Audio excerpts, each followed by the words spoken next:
Thank you. Hey, it works.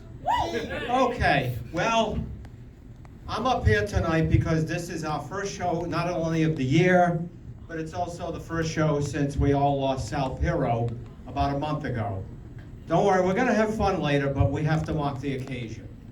Now, Sal is, for those of you who don't know who Sal Piro is, okay, I began doing the show in 1980, and I knew before I was doing the show who Sal Piro was. Basically, the Rocky Horror Picture Show began in New York City. Okay, the movie was shown, it bombed. Then in New York City, they started showing it at midnight, and it just took off because an audience of crazy people started shouting lines at the screen. We don't know who said the first line, or maybe we do. Some people started dressing up and all that. But it was Sal Piro who turned it into a thing. And he's the one. And then from there, it just kept going. So that was in 76. By the beginning of 1978, and it had spread to Rhode Island. Well, the Seekonk, Massachusetts, it had gone to Boston before that. It went all over the world. Okay, so Sal Piro, to me, is the big bang of the Rocky Horror Picture Show. He started the whole thing.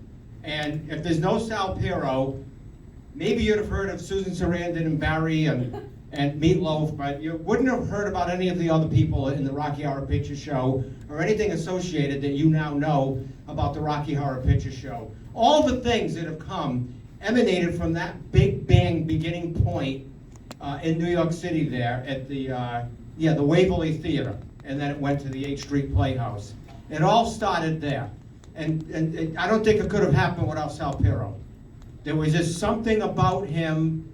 I mean, on stage he was just bombastic, and he got the audience into it. Bombastic and defiant to those who just came to see the movie. I did not get to know Sal on a personal level, which is my loss. I mean, I'm in Rhode Island, he's in New York, but I was watching the life celebration for Sal right after he passed away, and I think that could have went on for 10 hours. It was just person after person going up there that knew him better than any of us knew him, and that's our loss. And they were all talking about their experiences. They all got about 3-4 minutes to go up there and talk about it. But I mean, there would just be none of this. None of it, period. That's not to take away from all the work that people have done throughout the world working with the Rocky Horror Picture Show, including the soldiers of the RKO Army. But that's where it started. That was the big bang. He did that. And when you think back of what this thing is that we do, I couldn't explain it back then when I first began, and I still can't explain it. Well, what's it like? I mean, it's maybe become its own institution that we do this thing called shadow casting, and we've started doing other shows, and all that. But this, I don't think it would have happened. This was a weird situation in human history, really, and I'm not really trying to over-exaggerate it, where something happened that wasn't like, usually it's like, necessity is the mother of the invention, and we have better cars or better seats in this theater, better projection equipment. We come up with medicines, cures, vaccines, all of that stuff, because we needed to. This is something that just happened. Okay, and if it didn't happen, if there's no Sal, we're not even thinking about it. I can think about better medicine and better projection and better photography and better seats. I can think about those concepts. He created a concept, this Rocky Horror Picture Show thing where people started showing up and getting together, and it's a whole other story about you could go there and it's the original safe scene for a lot of people. But then it turned into the families that we all have built among ourselves, and all that. You can go into all that, but none of it even begins if he doesn't do that. I don't think somebody else would have just done it. I don't think so. You had to have a Sal Piro, but nobody would have even thought to invent a Sal Piro, because we didn't know that this shadow casting thing that we do would be so much fun that we're still doing it almost 50 years later. So, I mean, when you think about that perspective of what he did, that he created something that we didn't even know we needed. On a personal level, I have met Sal a few times. So we did the Rhode Island Rocky Horror Picture Show cast, the same as this cast. We just didn't have names back then, like RKO Army. We actually performed out there. It was August 6th of 1988 at the 8th Street Playhouse. And when we did perform there, Sal had mentioned we were only the second cast outside of New York City to actually show up there and perform. But they allowed us to go there and do the show in that legendary place. Never forget it. 2 years later, and most of the cast might be surprised to hear this, we actually threw our first con, not in 2013, but in 1990. It was a one-day con at Johnson & Wales, and it's not at the level of the cons we've thrown, but you know, that was what it was back then, and Sal was there for that. Sal came up and came to our con. There was probably about 75 people from different casts around the East Coast. He was there. He supported us. Sal always showed up for all the cons and supported them. Okay, and then eventually when we threw our first big con in 2013, Sal was there for us. And I know Alex he's got it. I hope we got more film of it, but you know, the give me the R. If you ever heard that thing, give me an R, give me an O, give me a C, give me a K, give me a Y. That's Sal Piro. Okay, it used to be part of our floor show, our 20-minute floor show that we do. That's how we used to begin it with that. People don't even know that. So he was there for us in 2013. The last conversation I had, other than I saw him in 2015 and, you know, handshake, hello, I was talking to him about Repo the Genetic Opera.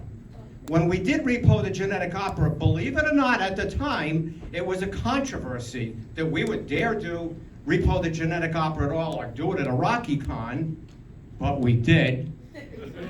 And I was talking to Sal later, because Sal's not even somebody to do shock treatment. And I just said, you know, maybe in the midst of that controversy, I kind of wanted some sort of approval. And I asked Sal a question, and I just said, I brought this up the way I'm bringing it up to you, and just said, you know, we just want to do more things. We're not letting go of Rocky Horror, but some people are upset. And he's one of the few people who does something that most people don't do to me. He superseded my question. He didn't get back to me whether Repo doing okay, whether doing Repo is okay or not. He just looked at me and said, everybody's got an opinion. And that's what I needed to hear. I didn't need to argue about Repo the Genetic Opera. Everybody's got an opinion. What people may not know about Sal Piro, and I only had a few interactions, was that this was a person, yes, he was bombastic up on stage, but he was a person of insight.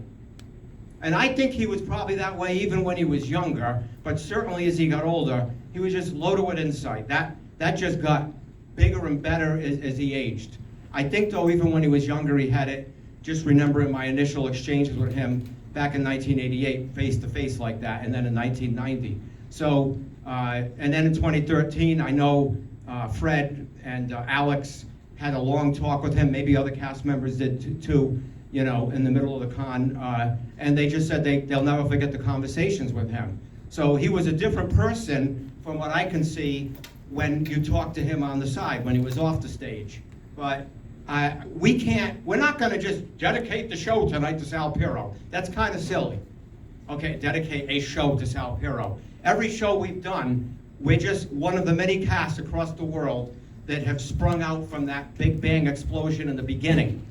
Okay, every show we do is a dedication to Sal Piro, because he started it, all right, as the Big Bang. So we're just mocking it tonight. We will mock it again at the 50th anniversary convention. We'll mock it again because we throw conventions for people who perform.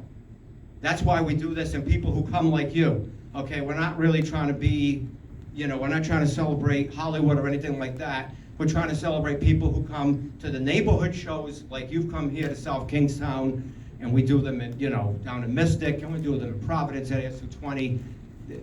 Those are the people we do this for. And if Sal had been around, we're really tried to get him there. But it's not gonna happen, but his presence will certainly be noted then. There's gonna be no dedication show to Sal. It's everything that's done is just an offshoot of Sal. Anyway, sorry to get somber, but it had to be mocked, and You're the audience that saw it. It's not going to be done any other show but this one. Thank you for listening.